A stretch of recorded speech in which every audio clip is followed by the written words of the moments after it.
9 दिसंबर 1971 की रात। अरब सागर का पानी बर्फ जैसा ठंडा था। आईएनएस खुकरी के 2 टुकड़े हो चुके थे। जहाज के डेक पर आग की लपटें थीं और नीचे समंदर की गहराई इंतजार कर रही थी। वहां अफरा तफरी नहीं थी, वहां डर नहीं था, क्योंकि वहां खड़ा था एक कप्तान। वो कप्तान जिसे आखिरी बार एक कुर्सी पर बैठा देखा गया, हाथ में जलती हुई सिगरेट लेकर। वो चाहते तो अपनी जान बचा सकते थे, लेकिन उन्होंने एक पुरानी नौसैनिक परंपरा को चुना। कप्तान अपने जहाज को मरते हुए नहीं छोड़ता। ये कहानी है भारतीय सेना के उस नौसेना अफसर की जिसने मौत को सामने देखकर भी अपनी सिगरेट की राख तक नहीं झाड़ी और डूबते जहाज के साथ जल समाधि ले ली। नाम था कैप्टन महेंद्र नाथ मुल्ला। फिल्म बॉर्डर 2 में आहान शेट्टी ने लेफ्टिनेंट कमांडर एमएस रावत का किरदार निभाया है।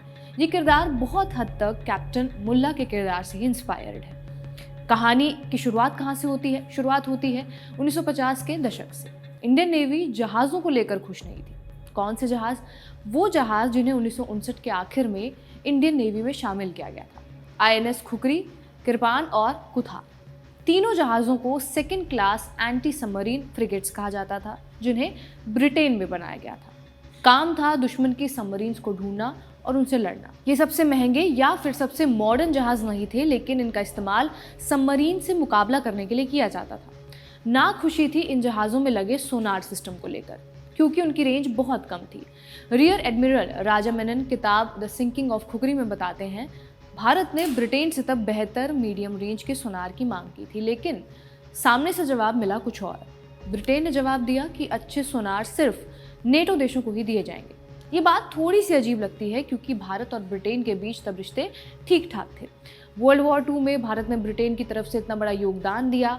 आज़ादी के बाद भी भारत कॉमनवेल्थ में था, और सबसे ज़रूरी बात, सोनार जैसा हथियार तो मारक भी नहीं था जिसे देने से किसी तरह का खतरा हो सके। खैर, सोनार तो नहीं दिया गया और साल 1971 से पहले ये जहाज किसी भी युद्ध में नहीं रहे।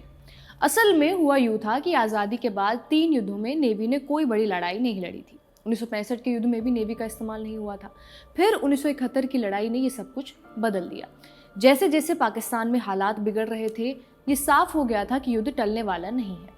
सेना तैयार होना शुरू हुई और तभी navy chief admiral SM Nanda ने ठान लिया कि इस बार नेवी को युद्ध से बाहर नहीं रखा जाएगा। अपनी किताब द सिंकिंग ऑफ आईएनएस खुरकी में मेजर जनरल इयान कार्डोजो बताते हैं, 1971 के युद्ध से पहले प्रधानमंत्री कार्यालय में एक बैठक हुई। सेना प्रमुख और एयर चीफ मार्शल अपनी बात रख चुके थे। तब इंदिरा गांधी ने घड़ी देखी और एडमिरल नंदा से कहा, एडमिरल, क्या आपको कुछ कहना है? साफ दिखता था कि आम धारणा यही थी कि युद्ध में नेवी का रोल ज़्यादा अहम नहीं है। एडमिरल नंदा बताते हैं कि उन्होंने नेवी हेडक्वार्टर्स के अधिकारियों से पूछा, पाकिस्तानी नेवी क्या करेगी? जवाब मिला कि वो खुले समुद्र में लड़ाई नहीं करेंगे, बल्कि कराची की रक्षा पर ध्यान देंगे। जब उन्होंने पूछा कि हमारी वेस्टर्न नेवी को क्या करना चाहिए, तो सुझाव आया कि उसे गुजरात और मुंबई की रक्षा करनी चाहिए, ताकि 1965 की तरह द्वारका पर अचानक हमला ना हो। लेकिन एडमिरल नंदा को ये सोच बिल्कुल पसंद नहीं आई। उनके मुताबिक सिर्फ बचाव की नीति अपनाना गलत था। उन्होंने कराची पर हमला करने का सुझाव दिया, लेकिन कई अधिकारियों ने इसका विरोध किया। युद्ध की शुरुआत से पहले इंडियन नेवी की पूरी वेस्टर्न फ्लीट मुंबई पोर्ट पर खड़ी रहती थी।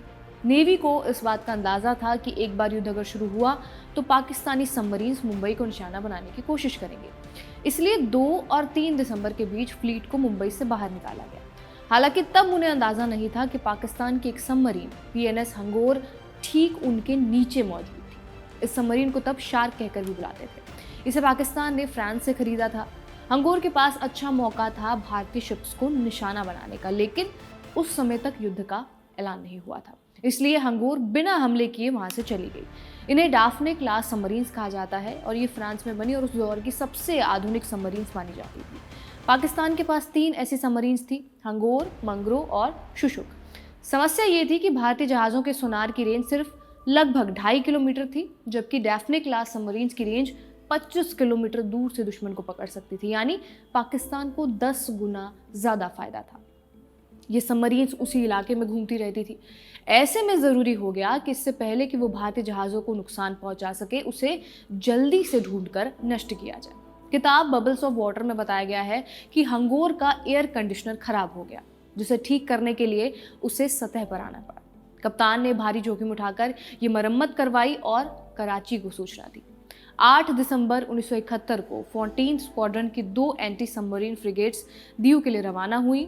स्क्वाड्रन को लीड कर रहे थे कैप्टन महेंद्र नाथ मुल्ला, साथ में 2 फ्रिगेट आईएनएस खुकरी और आईएनएस कृपाना।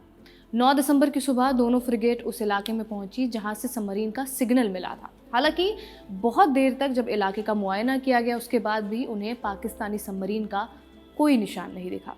कैप्टन मुल्ला को खतरे का अंदाजा था। हंगोर की सोनार रेंज ज़्यादा होने के कारण उन्होंने दोनों भारतीय जहाज़ों को बहुत पहले से देख लिया। वो सतह पर आई, पुष्टि की कि दोनों जहाज़ उसे ढूंढ रहे हैं और फिर नीचे चली गई। खुकरी और कृपान दोनों पूरी तरह ब्लैकआउट में थे, कोई लाइट नहीं जली थी। दूसरी तरफ खुकरी के कैप्टन मुल्ला को एक नया एक्सपेरिमेंटल सोनार इस्तेमाल करने में दिक्कत हो रही थी। इस सोनार के लिए जहाज़ की स्पीड सिर्फ 10 से 12 नॉट तक रखनी पड़ रही थी, जबकि सबमरीन को ढूंढने और मारने के लिए तेज स्पीड चाहिए होती है। साथ ही उन्हें जिगजैग करना चाहिए था ताकि दुश्मन सबमरीन को टारगेट करना मुश्किल हो, लेकिन जिगजैगिंग से स्पीड और कम हो जाती। कैप्टन मुल्ला परेशान थे। एक तरफ स्पीड चाहिए थी दुश्मन को मारने के लिए, दूसरी तरफ जिगजैग बचाव के लिए। इसी बीच पाकिस्तानी नेवी को खुरकी और किरपान की लोकेशन पता चल गई। पहले उसने किरपान पर टॉर्पीडो फायर किया। टॉर्पीडो खराब था, नीचे से गुजरा लेकिन फटा नहीं। इससे हंगोर की लोकेशन तो पता चल गई। पाकिस्तानी नेवी के पास 2 ऑप्शन थे, भागना या फिर हमला करना। हंगोर ने भागने के बजाय एक और टॉर्पीडो फायर किया। इस बार टॉर्पीडो सीधा जाकर खुकरी से टकराया। घड़ी में वक्त हो रहा था रात 8:45। खुकरी में सब लोग उस समय मिलकर रेडियो पर समाचार सुनते थे। रेडियो से आवाज आई, ये आकाशवाणी है, समाचार। और इससे पहले कि बात खत्म होती, खुकरी में एक जोर का धमाका हुआ। कैप्टन मुल्ला अपनी कुर्सी से नीचे गिर पड़े, सर लोहे के हैंडल से जा लगा और खून निकलने लगा। उन्होंने तुरंत संभलते हुए अपने जूनियर्स को ऑर्डर दिया ताकि वो नुकसान का पता लगा सके। आईएनएस खुकरी पर टॉर्पीडो मैगजीन के पास जाकर फटा। खुकरी में छेद हो गए थे और पानी अंदर घुस रहा था। लोग जान बचाने के लिए इधर उधर भाग रहे थे। खुकरी का ब्रिज समुद्री सतह से वैसे तो 4थी मंजिल पर था, लेकिन मिनट भर से कम समय में ब्रिज और समुद्र का लेवल बराबर हो गया। कैप्टन मुल्ला ने अपने जूनियर्स की तरफ देखा और कहा, बच्चू नीचे उतरो। जूनियर समुद्र की भयानक लहरों में कूद पड़े। समुद्र का पानी बर्फ से भी ज्यादा ठंडा और समुद्र में 5-6 फीट ऊंची लहरें उठ रही थी। बीबीसी में 14 दिसंबर 2011 में छपी रेहान फजल की रिपोर्ट के मुताबिक कुछ ही देर में खुकरी का अगला हिस्सा 80 डिग्री पर खड़ा हो गया। जहाज के 2 टुकड़े हो चुके थे, हर तरफ आग की लपटें ही लपटी थी। कैप्टन मुल्ला अपने साथियों को समुद्र में धक्का दे रहे थे और कुछ ही सेकंड्स में जहाज समुद्र में पूरी तरह डूबने वाला था। कैप्टन मुल्ला जहाज के अगले हिस्से में अपनी सीट पर बैठे हुए, हाथ में जलती सिगरेट। रात करीब 8:50 पर आईएनएस खुकरी दीव से लगभग 64 किलोमीटर दूर समुद्र में पूरी तरह डूब गई। बचने वालों की आंखें जल रही थी तेल फैलने की वजह से। कई लोग उल्टी कर रहे थे, पर वो कमांडर उसी हालत में जहाज के साथ ही समुद्र में समा गया। भारतीय नौसेना के 18 अधिकारी 174 नाविक देश के लिए इस घटना में शहीद हो गए।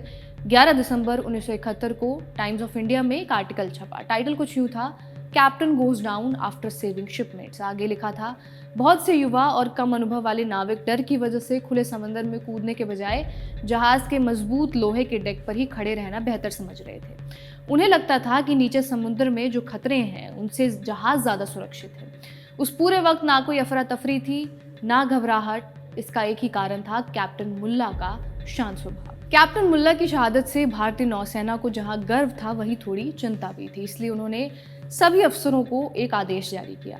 आदेश में लिखा गया, कैप्टन का जहाज के साथ डूब जाना नौसेना की सबसे ऊंची परंपरा है और हम इसकी बहुत कद्र करते हैं। लेकिन भारतीय नौसेना अनुभवी कमांडिंग अफसरों को खोना अफोर्ड नहीं कर सकती। इसलिए अब से सभी अफसरों को पूरी कोशिश करनी होगी कि वो पहले खुद को बचाएं ताकि वो फिर से लड़ने के लिए जिंदा रह सके और अगले दिन वापस मैदान में उतर सके। कैप्टन मुल्ला की बेटी अमिता इंडियन एक्सप्रेस के एक आर्टिकल में लिखती हैं, हमें जब खबर दी गई कि आईएनएस खुकरी डूब गया है, उस समय किसी को साफ साफ पता नहीं था कि हमारे पिता के साथ क्या हुआ है। मेरी बहन तब 11 साल की थी। ये खबर सुनकर भी वो शांत बनी रही। अगले कई दिन तक वो हर सुबह जल्दी उठती और हमारे पिता की पुरानी यूनिफॉर्म निकालकर बिस्तर पर बिछा देती। इसके बाद पिता को जो मेडल मिले थे वो उन्हें यूनिफॉर्म में लगाती। हर बार जब दरवाजे या फोन की घंटी बजती, वो पूरी उम्मीद के साथ जवाब देती, मानो दूसरे एंड पर हमारे पिता ही हों। कैप्टन महेंद्र नाथ मुल्ला के पड़ोसी lieutenant surgeon commander doctor E.J. Job, जो तब आईएनएस विक्रांत पर थे, उन्होंने टाइम्स ऑफ इंडिया को बताया कि कमांडर मुल्ला कभी दवा नहीं लेते थे। उनकी पत्नी सुधा ने ये भी याद करते हुए बताया कि महेंद्र को सेल्फ कंट्रोल पर बहुत यकीन था। दर्द सहने का उनका तरीका अविश्वसनीय था। एक बार मैं उनके साथ डेंटिस्ट के पास गई थी। एक दुखता दांत निकालना था। डेंटिस्ट यंग था और कम अनुभवी नेवी का डेंटल ऑफिसर था। महेंद्र ने पेन किलर का इंजेक्शन लेने से मना कर दिया। डेंटिस्ट ने बहुत कोशिश की, दांत निकाला, लेकिन गलत दांत निकाल दिया। मैं तो गुस्से से लाल हो गई, लेकिन महेंद्र ने एकदम शांत रहकर कहा, कोई बात नहीं, अब सही वाला दांत निकाल दो, वो भी बिना पेन किलर के।